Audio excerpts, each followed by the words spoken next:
podcast is part of the Sports Social Podcast Network.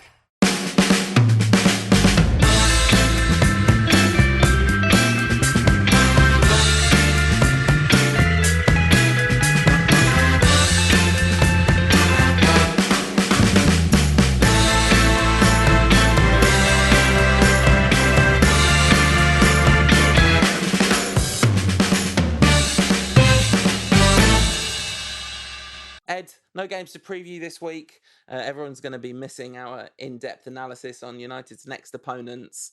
But the general analysis that Partizan Belgrade aren't very good turned out to be a profoundly accurate, more or less perfect description of that victory. It's been a much, much better week for Ole Gunnar Solskjaer's brave, dashing, saucy Reds. Yeah, Partizan are rubbish, by the way. Yeah. And I'm not sure you can really claim an aggregate victory for wins over two different clubs. Doesn't work like that, but, you know, are we claiming a trophy for that one?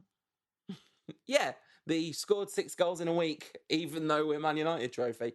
The Belgrade game, extremely enjoyable quirk of fate that all three of the front three scored. Very pleasing turn of events, I thought. Yeah, and the fact that United then scored 3 again against Brighton means that there's now some momentum built up again. I mean, look, I'm not going to ascribe anything particular to this because I think we've seen 2 steps forward, 1 step back quite a lot, or more 1 step forward, 2 steps back quite a lot. So it was great. 2 victories in a week.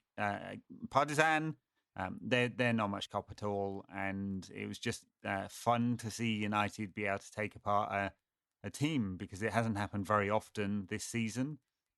And the front three, especially Rashford and Martial, looked really good. Although, props to Mason Greenwood. I think he did well too. Hold on, I'm interrupting you there, Ed, because it felt like you were ascribing a lot of praise to the 2 players who didn't do a Zidane pirouette, a Marseille turn over the ball and score a goal, even though they're just literally a child. No, I know, but the thing with Mason, don't take this the wrong way, is he doesn't get that involved in the games, and so like he wasn't a particularly big influence apart from a cracking goal and some lovely skill. I mean, there's much more to come from him, so don't think of that as a criticism per se. But I thought actually Rashford and Martial were the 2 that were pulling apart Partizan's defence more than anyone else.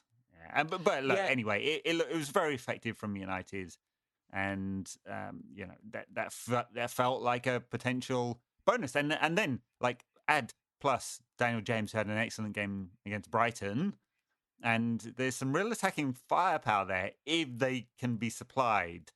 And one of the interesting things that happened against Partizan was I thought Fred had a pretty good game, and he seemed to be, really like he seems to be growing. Anyway, like there's a solid shout that he was man of the match against Brighton. Yeah, I thought, and by the way, Juan Mata wasn't bad either. So Juan Mata was lovely against, and in fact that made a huge difference, I thought, to United's general play, and the quest for Juan Mata's level.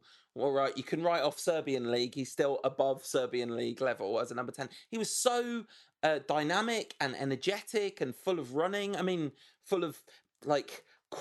Not very fast running, but he's only got little legs. But he was.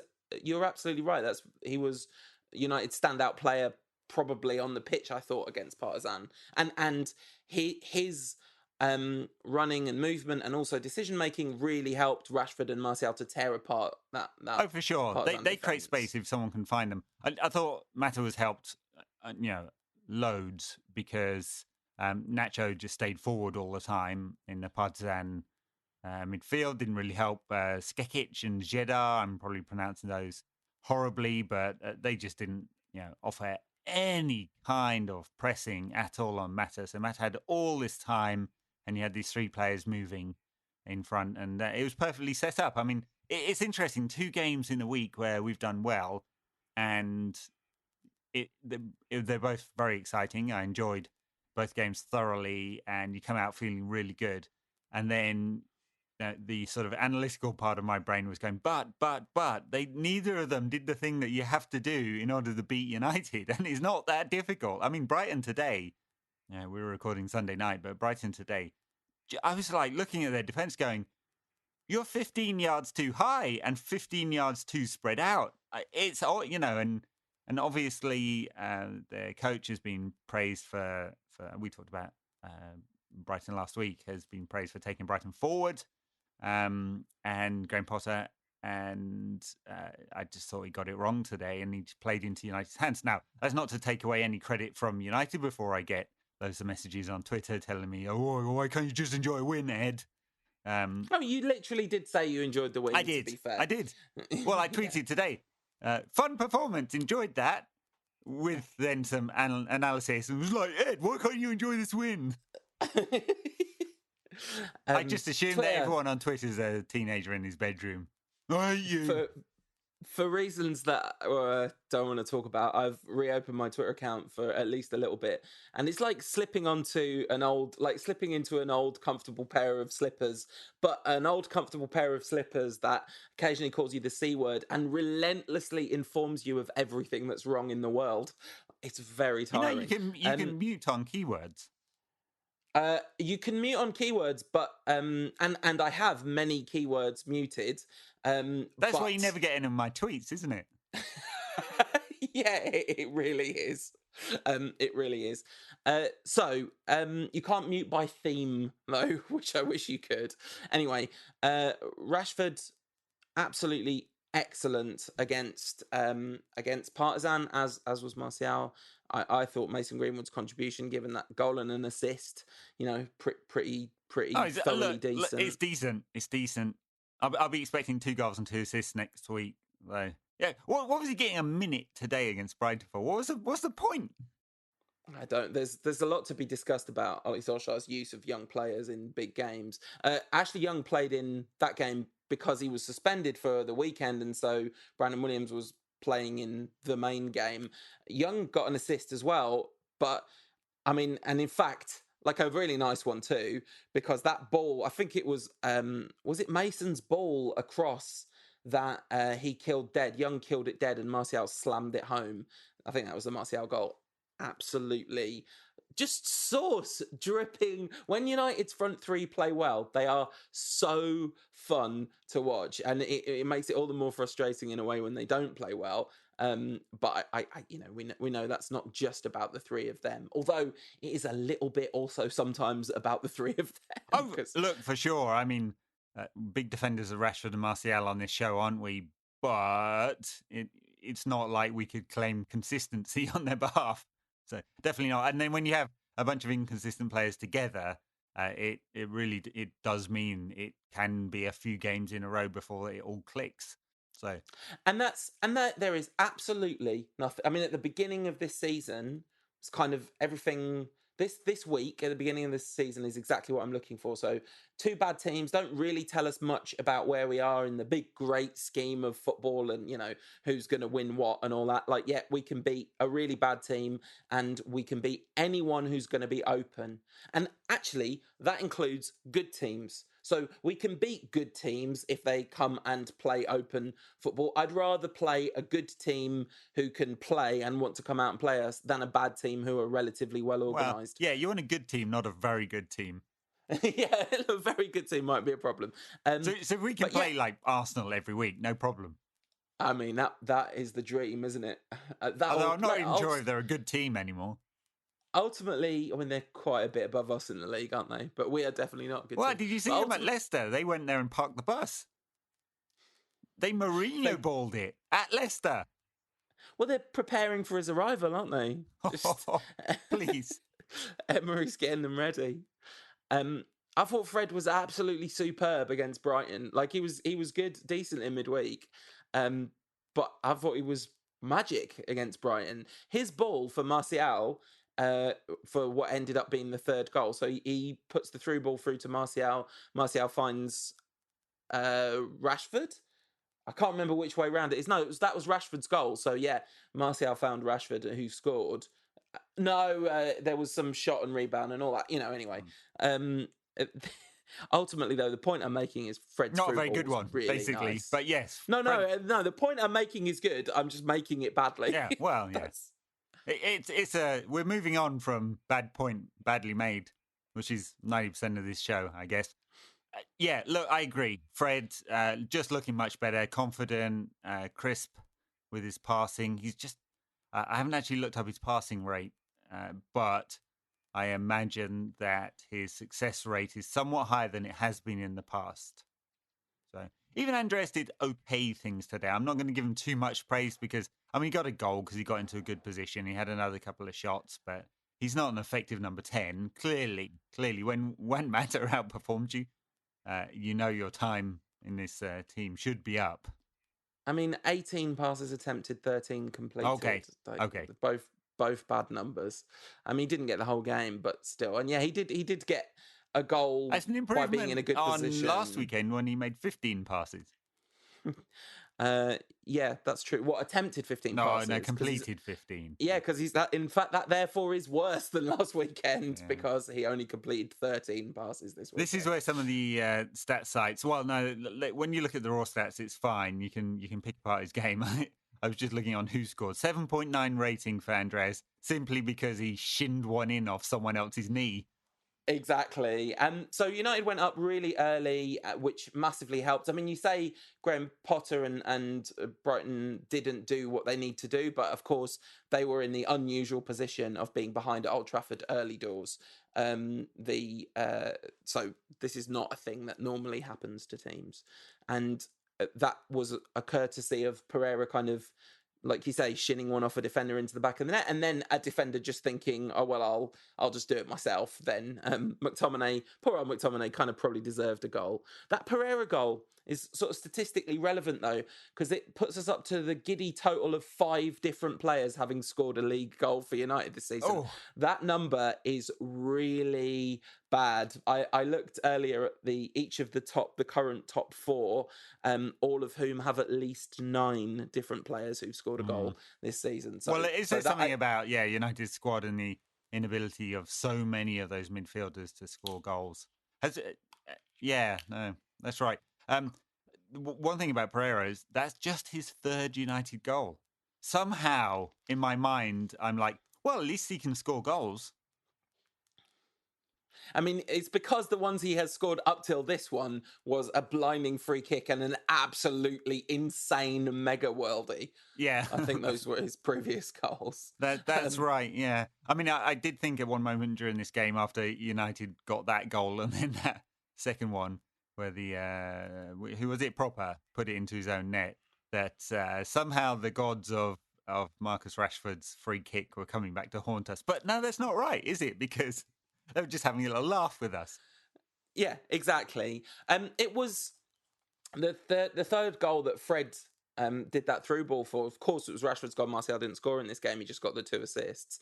And it was the fact that Martial beat the keeper, and then Rashford was basically, he didn't have the whole goal to aim at. He had the ball in time and space with a lot going on in front of him between him and the goal, and he absolutely walloped it off the crossbar, which was for a moment terrifying because it definitely looked like he'd absolutely skied it. And given that he'd been in that sort of form, that was perhaps not surprising, and he would continue to be in that sort of form shortly after the goal. But yeah, in the end, he did absolutely brilliantly in that moment. Yeah. But it was only his second best contribution today, because his best contribution was the flip-flap elastico nutmeg on the edge of the box. Which, is that the official term for it? Yeah, it's either called a flip-flap or an elastico. It's the Ronaldinho drag one way and then step on the ball and drag it the other. And to do that and nutmeg someone, and the disrespect of the Brighton defender not instantly retiring, this is, I mean, he should just say, okay, no, I acknowledge now that I should have to retire. There's a Ronaldinho assist where he does that, drags it from one foot to the other, then I can only say sort of half volleys the ball at 3 inches above the ground, about 45 yards for his fellow Barcelona player to score. honestly, you can stick your Messi and Ronaldo unbelievable consistency for 100 seasons in a row. Give me the 3 years where Ronaldinho ascended to a new plane of human existence every day. Such a beautiful player, Peter Kenyon. Peter Kenyon. Should have been United. Yeah. Coming back to Marcus Rashford, of course, I think you were referencing he missed one from about 3 yards out shortly afterwards. Yeah, 0.6 on the XG there. I was like, your models, open goal, 3 yards out? Yeah, that feels to me like one where, because, we know that XG is not just because all statistical models are flawed, but we know that XG does have some quite specific flaws. And boy, this was a specific flaw. No, that's right. Yeah.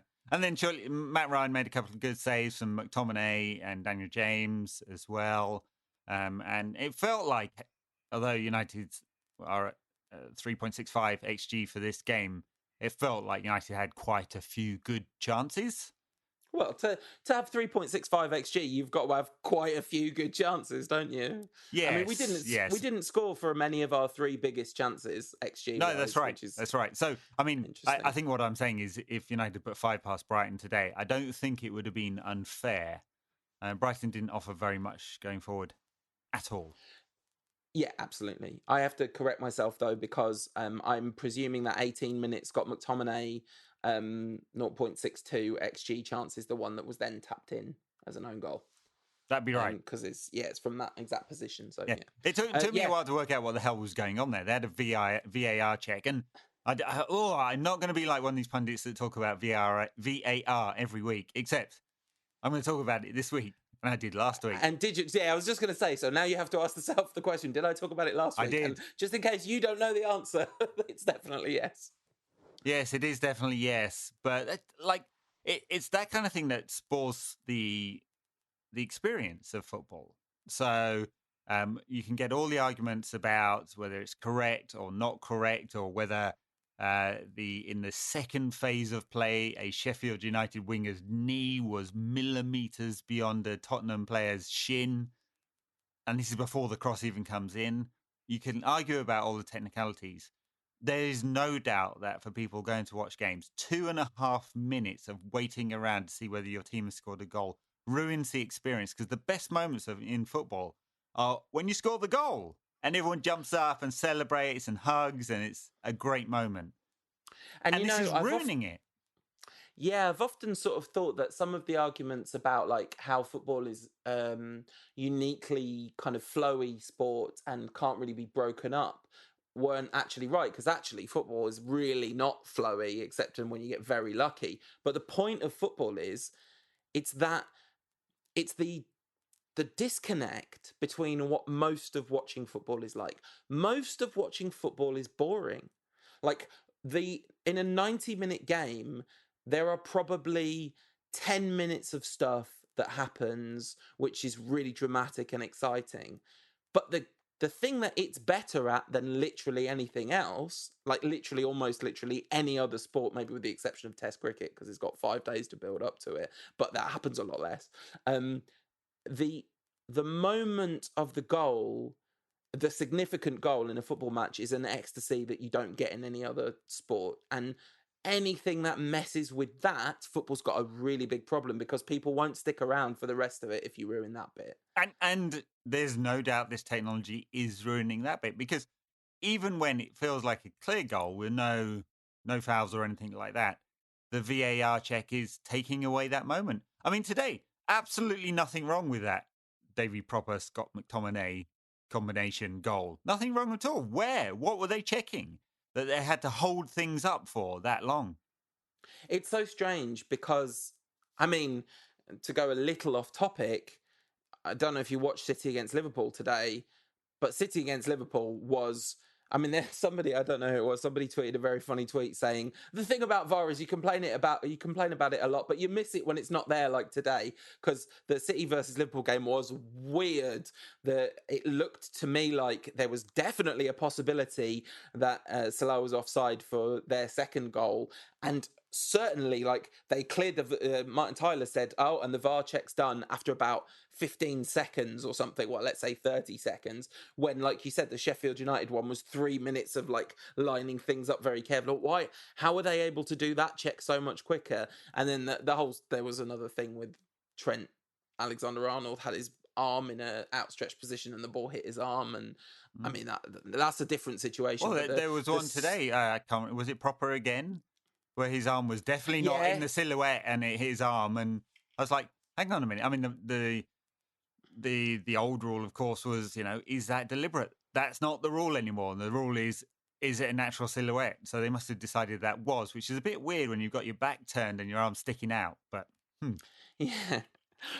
We didn't need the pen though, even though it did look for a second like we might, because I'm sure I was not alone in being absolutely terrified when Lewis Dunk scored a very nice header. I was looking at that and thinking, do we complain about United's defending? But ultimately, sometimes a team just puts a really good cross into the box and somebody gets on the end of it. His marker was McTominay,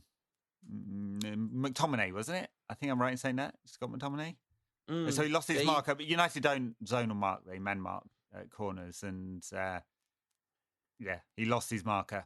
His marker probably should have been with him, but it's a good header. Yeah, and what can you do? Even if his marker had been with him, unless he's holding on to him or fouling him in that spot, really. I mean, unless he can position himself between him and the goal in a way that that's the whole what point. you're supposed to do. Yeah, obviously, but it's the kind of Gary Neville principle, isn't it? That it's not that games shouldn't all end 0-0. Sometimes, like, every goal isn't a massive defensive mistake. Sometimes attackers just do well and you reward them, and this felt like one of those to me. The response though was beautiful, and the fact that Rashford scored the goal that he scored when he scored it, and the fact that Fred made the pass to Martial, and the fact that Martial kept his head in the way that he did, all of that just in a moment where the game could have been getting away from them, when they've obviously, like, they are all very short of confidence, as we know. I thought that was quite a special little moment and well worth enjoying. Yeah. I enjoyed it. Just to be very clear. Yeah. And another the final enjoyable point to make about this game was the performance of Brandon Williams, who is very young, but clearly should be United's first choice left back, at least until Luke Shaw is fit, at least. Yeah, and then there's a big question, because Luke Shaw, won't be fit for very long and hasn't done an awful lot to prove that he should be United's left back, even though he was Player of the Year last season. So low bar, of course. Yeah, I mean, interesting, Brandon Williams. I mean, it's I thought he's pretty feisty, and we've seen that certainly at under 23 level, where he's happy to mix it up. But I think we've seen that in the first team as well. He gets involved in a little bit. I like that about him. He's got a bit of an edge.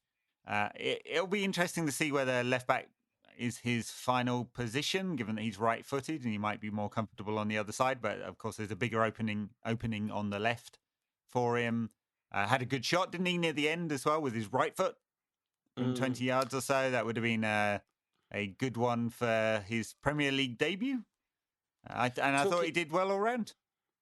Talking of good shots, worth a mention that Anthony Martial skinned two players, and then Jesse Lingard was in loads of space and he could have just tapped it across to him, but instead he went for the shot, and I 100% backed his decision to do so. Not just because, sadly, in the current form that he's in, Jesse Lingard probably would have just skied it, but because a moment of art was potentially about to be created, and he tried. He really tried.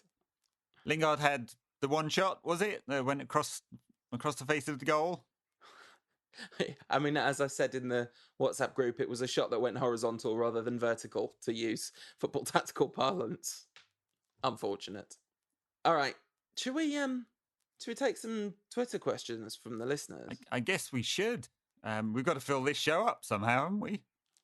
Yeah, because we've got an international break next, so I guess it'll be perhaps, well, I don't want to say it's going to be a shorter show before we start taking Twitter questions, but I think we've probably dragged almost all the content we can out of two really comfortable routine home wins. I mean, it is nice to see United attack with fluidity and purpose, and the key thing is just, can we break down a side? that remains the great unanswered question. And I suspect the answer's probably still no for the time being. But as I've been saying all along, this season is about dragging the fun out of whatever, like a cactus in the desert, absorbing whatever moisture it can, and then sustaining that, using that moisture to sustain it for a really long time. So that's how we should be about United goals, and especially performances where they scored 3 goals. This one's going to get us through a lot of dark times. Well, apparently got you wet this week. Langerman says, seeing as Brandon Williams has been upgraded to deputy left back, will Luke Shaw leave the club before Ashley Young? The evergreen Ashley Young, Paul. Did you see that appeared in a newspaper on the day of the release of our podcast? Interesting, that. Interesting. I mean, I don't believe it. I'm not saying it was in response, because it was before the release of our podcast. It was just the same day.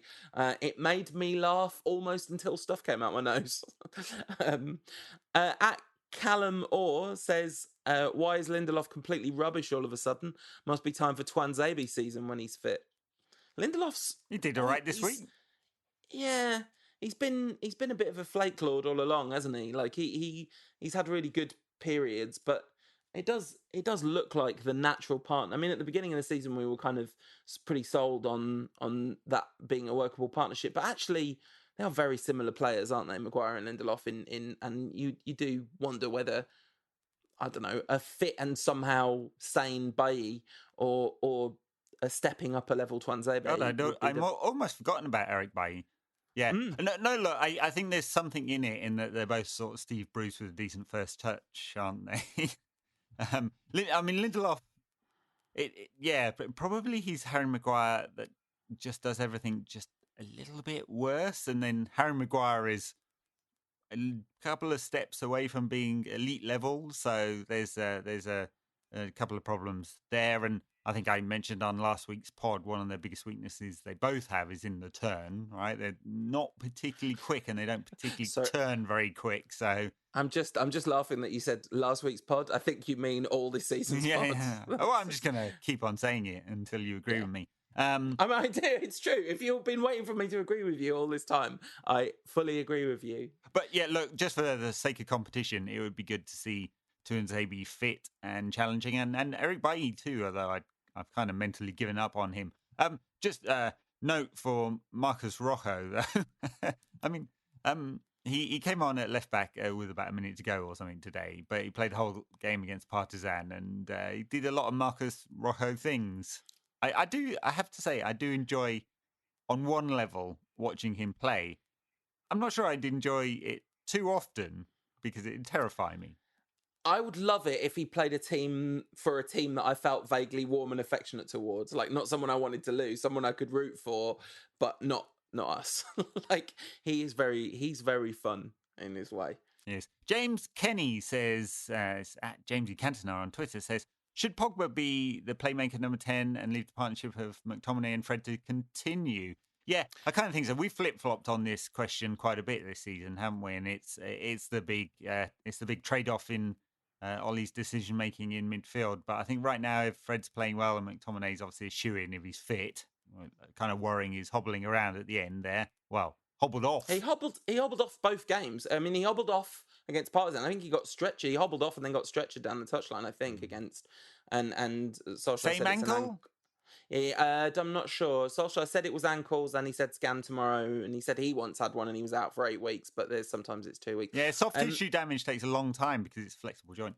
Yeah, so anyway, yes, I think absolutely if everyone's fit. I mean, if he's not fit, Pogba's going back into central midfield for sure, but given that Andreas, Mata, Lingard, anyone else at number 10 has been absolutely useless this season, and in fact last season as well, Pogba's going to have to play there, especially if Fred's like blooming-ish. Yeah. So should say James, of course, friend of the show. But that question, I think, is the key question.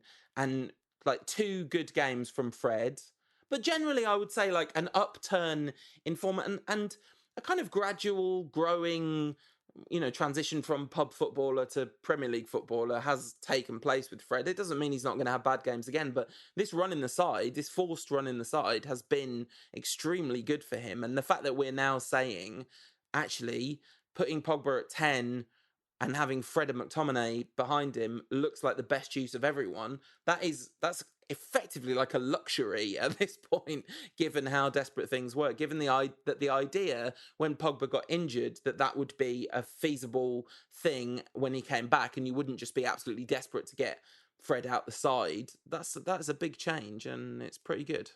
Skull scores goals says, is it really more difficult to miss than score? Yeah, it's one of those pundity phrases. But actually, on a 0.63 XG chance that Rashford had, statistically, yes. It's interesting because I looked up that XG, like proper nerd. As soon as the XG stuff was out, that was the first thing I was looking up. And like you, I was surprised at how low it was.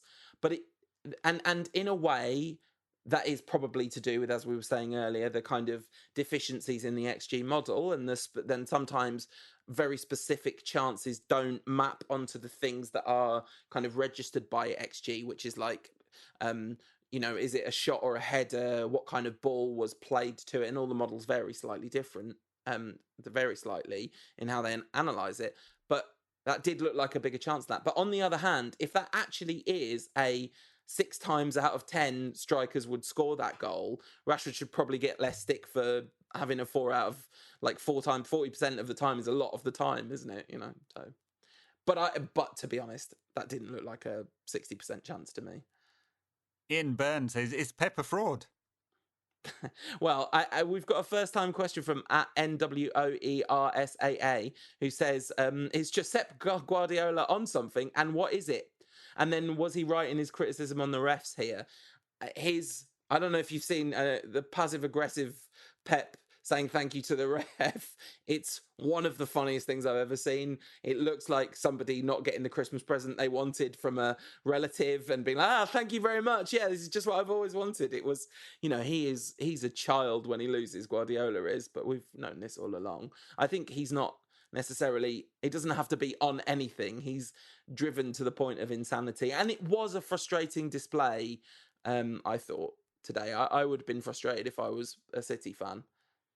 Yeah, City have got all sorts of problems at the moment. Injuries to key defensive players, Laporte out for a long time. Midfielders playing at the back. Short of numbers in midfield as a result. Didn't buy the centre-back Pep wanted in the summer. He'll now be able to go to the board and say, hey, look, but City are worried about financial fair play. And there's an investigation still going through the investigations unit at UEFA. They are going to be in a lot of trouble for that one. Probably going to get a Champions League ban as a result. So, yeah, they've got some issues. And it's unfortunate that it's leading to a 9-point win. Although I said to myself at the beginning of the season, I'm just not going to focus. I focused on that a lot last season. It wasn't very nice. Yeah, preferring City to win. It's just like, this is what you've done, Ed Woodward. And now it's all aboard the Brendan Rodgers hype train. Yeah. At Nightwink99, friend of the show, says, which opposition player did you hate seeing line up against United? E.g. Big Dunk Ferguson, Drogba, Niall Quinn, David Bellamy? Not David Bellamy, that would be fine. Just doing some naturalism. Craig Bellamy. The lesser spotted Paul Scholes here in midfield. Yeah, exactly. Who haunted your dreams, Ed? When because now it's any mediocre striker. Yeah, Josh King. Yeah. Look, those are some good suggestions, actually. Big Dunk always seemed to do something against United. It feels like it, especially at Goodison. Drogba scored some crucial goals, including that one that was 3 yards offside. I wondered how long it would take you to mention it.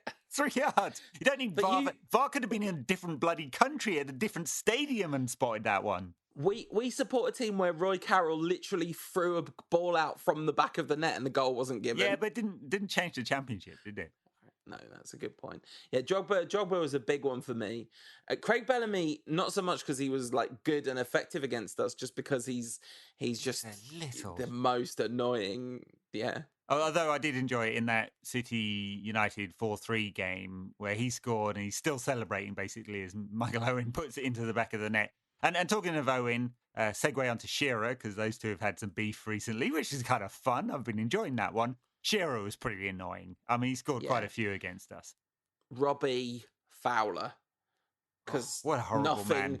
nothing hurts more than a player that your opposition, rightly for them, absolutely adores and worships. Like, that's, Robbie Fowler is there, I don't know, whoever, to us. Oh, I mean, we haven't got any equivalents because all our heroes won the league. Andrew Yaxley, friend of the show.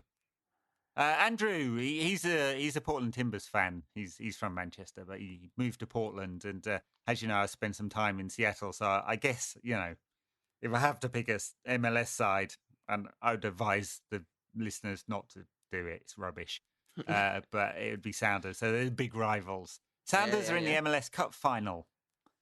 Yeah, they beat LAFC, right? Yeah, they're playing Toronto in the MLS Cup final for the championship. Portland Timbers aren't. Just pointing this out, Andrew. Just saying. You are desperately scraping the bottom of the barrel for football banter, aren't you? I know. You've like been denied success. It's because I don't want to read out his question. Pick one evil regime to take over United. Oh, I saw this question. I was skipping over Saudi Arabia, China, Iran, North Korea, the GOP, that's the Grand Old Party, the Republicans, or the Conservative Party. Awesome. Who's going to be running United? I don't know. I refuse to answer this question. I am against it. Well, should we go on with the problems of each of them? Probably the Chinese, because, remarkably efficient at running capitalist entities while having a planned economy. At Dakeen says, have Fred and De Bruyne gone for a Freaky Friday type body swap? It's a great question. Big Kev is not killing the game right now. Guardiola's glancing enviously over at Fred's sick through ball today. Sick. Oh, he's definitely glancing enviously at Maguire because he really wanted him, apparently, although I think he was second choice for City. And everyone is glancing enviously at Dan James because Dan James is great.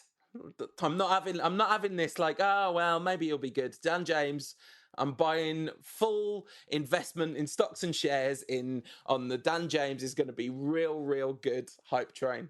Yeah, I think he's going to be more dangerous coming off the left. I just think he's not going to score many goals coming from the right. And he plays quite effectively today as a sort of right winger. So yeah, he got on the outside, put balls in. Yeah, that's true. But in the United system, you're only going to have one man in the box a lot of the time. So I think Ollie's relying on players cutting inside.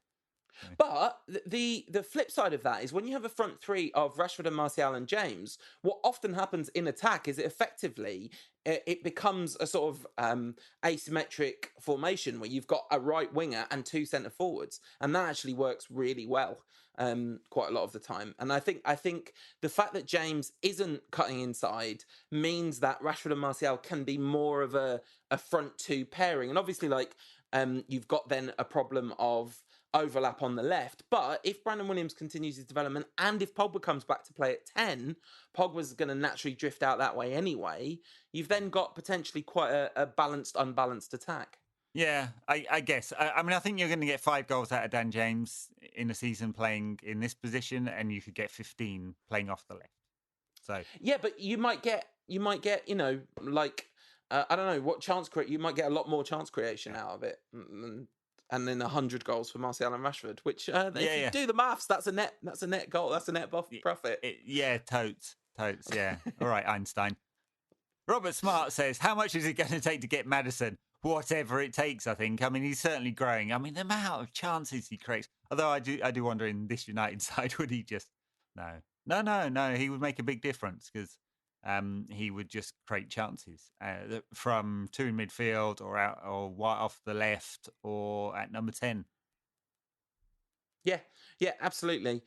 It's going to be like, this isn't the new United. We don't just now have like really exciting front three all the time and Fred and McTominay being good enough all the time. Like none of this is going to happen. There's going to be loads of bumps in the road again, but it was another very enjoyable game after the really kind of disappointing that second half against Bournemouth in particular, and this time with a bit of rest in their legs and a bit more confidence, and then the kind of home advantage or whatever, and especially like Partizan being rubbish and then Brighton having to come out effectively. It's all just been quite a lot of fun, hasn't it? So, Paul, you returned to Twitter this week, as you mentioned earlier, and a lot of people saying, Paul's back on Twitter, yay! Very popular. Anthony Phillips says, can I book a session with Paul for when the unthinkable happens in May? I already know I can't cope. Yep, in all serious, if anybody... what's your rate?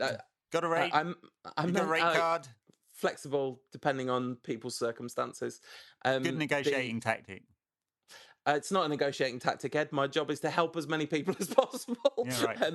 I mentioned it actually a few weeks ago, and a couple of people have got in touch with me to ask me whether I was serious about this. So just to be absolutely clear, yep, I'm entirely serious about this. You can get me on the United Rant email address, and I do Skype sessions. And if you are looking for somebody to talk to, I'm always happy to try and help people. I mean, normally I'd say... grow a pair, get a stiff upper lip, man up a little bit, but it's Liverpool winning the title. Yeah, and also you've just outlined 3 things that are the part of the reason why suicide is the largest killer of men under the age of 35 in this country, and we should probably move on from these jokes as a society. I don't know what you think, because the thing about that is it's not a joke. That's what people are told and what they do, and the opposite of what they actually need to do. Oh man, Paul doesn't understand irony. Shall we move on? I've got a question talking of irony. At Jax365 says, United play RZ on the 12th of December. Will you repeat your reaction to the exit poll from the 2017 election? Big day, the 12th of December could change the fate of this country, because we're looking at the European coefficients and it's important that United get through. Are we not through? Are we not? I think we've qualified. Pretty much through, yeah. I think we want to finish top of the group, though, don't we? Because then you don't get one of the teams dropping out of the Champions League. I mean, except that it's the Europa League, so the official position of the Rantcast is that we do not care about the Europa League. It's not your official position, is it, Ed? You want to go to the final, I know you.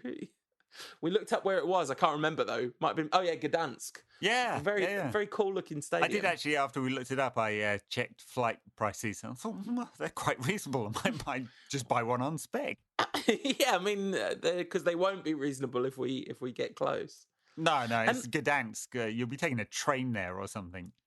Kind of an interesting question from Mark T at Mr. T75, who says, could Ole build a side for the next coach, or can he learn on the job, so to speak? No, I think he's building a side for the next coach. 100% I think this. I mean, and that's a good scenario where he actually gets long enough in the job that he's building a side, because the alternate scenario is that the inconsistency in United comes back, and United start losing too many games, start drifting down the table again, and he gets fired, and then it's a panic mode again in order to get another coach, and they just install a coach who's completely different again, and this whole idea of building for a longer term future and being more sensible about purchases, it gets thrown out the window, and you get a whole bunch of short term fixes to fix what the next manager thinks is the problem.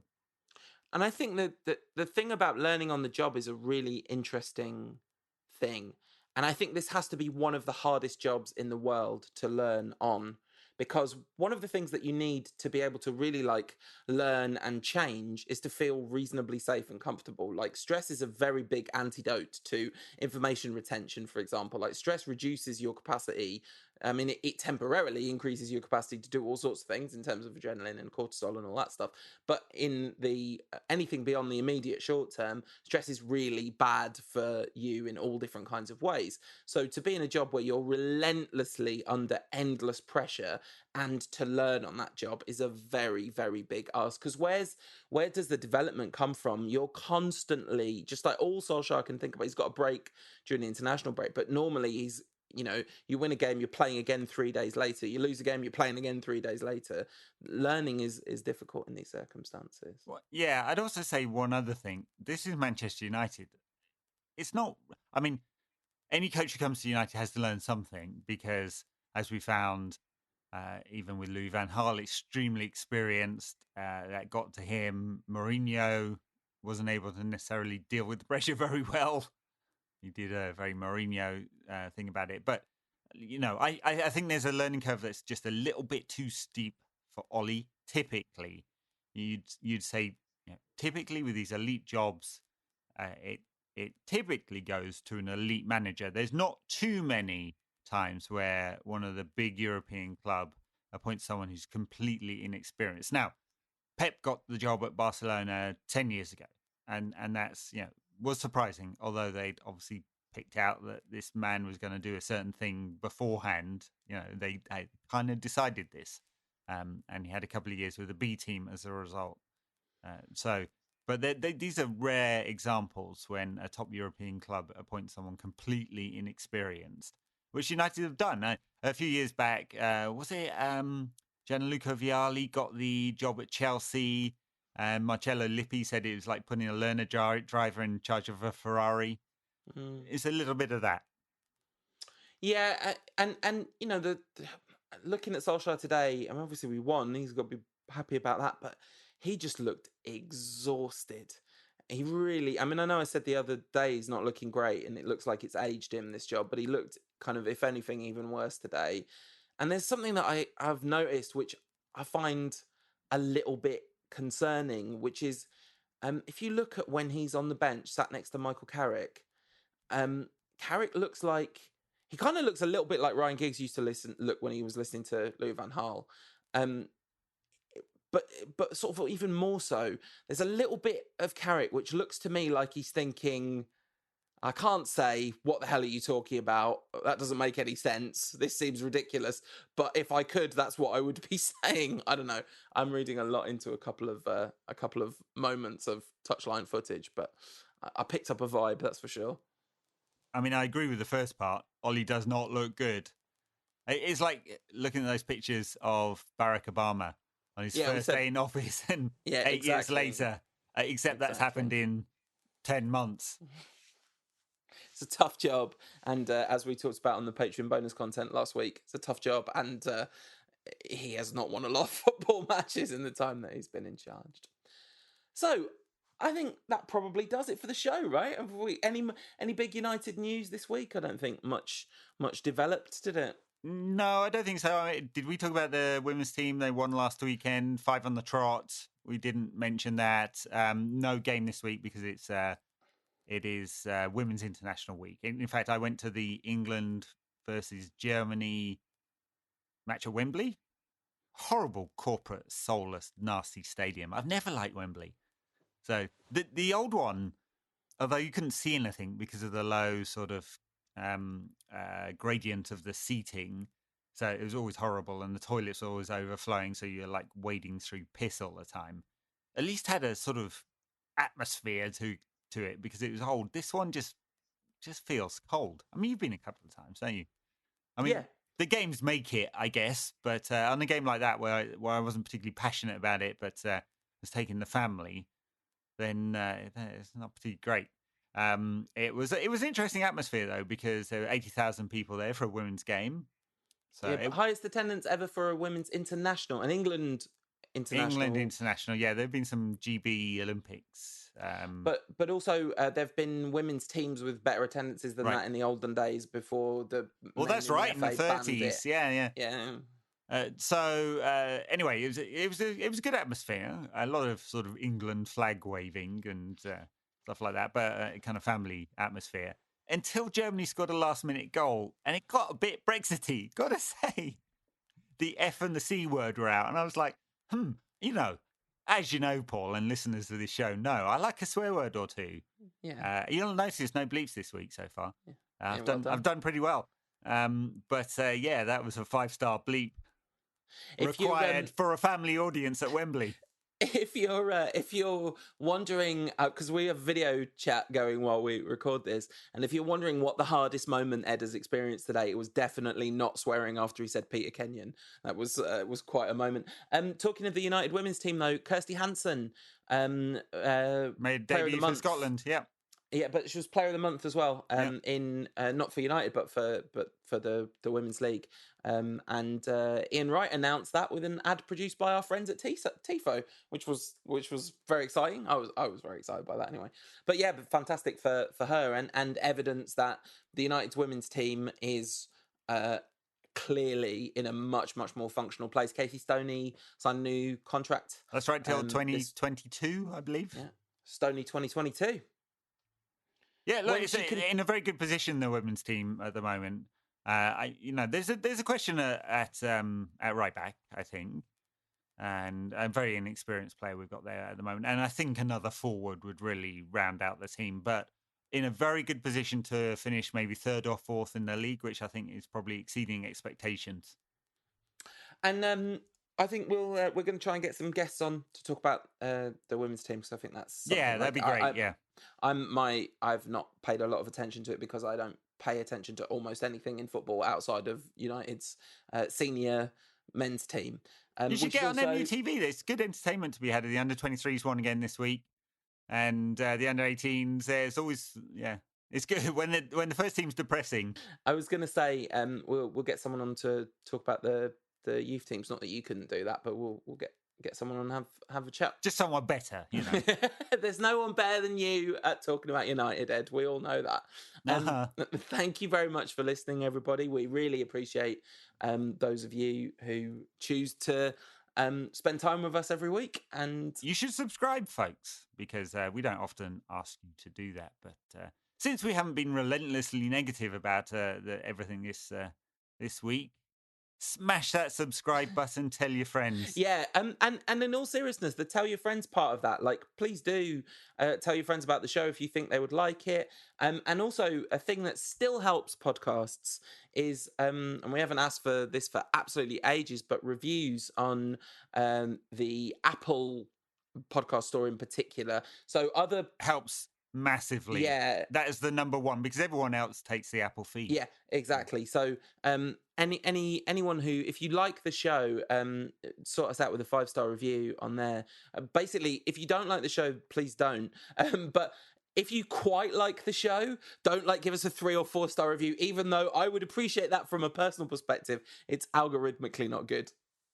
That's right. If you think we're a 3-star show, it's editor@unitedrant.co.uk. We'll engage in conversation. All right, brilliant. So thanks for listening, everyone. There's nobody's going to bleep your email responses to anyone who emails you and is like, I think this is a 3-star show. All right, thanks for listening, and we'll be back with another one of these during the international break. Thanks for listening. Bye now.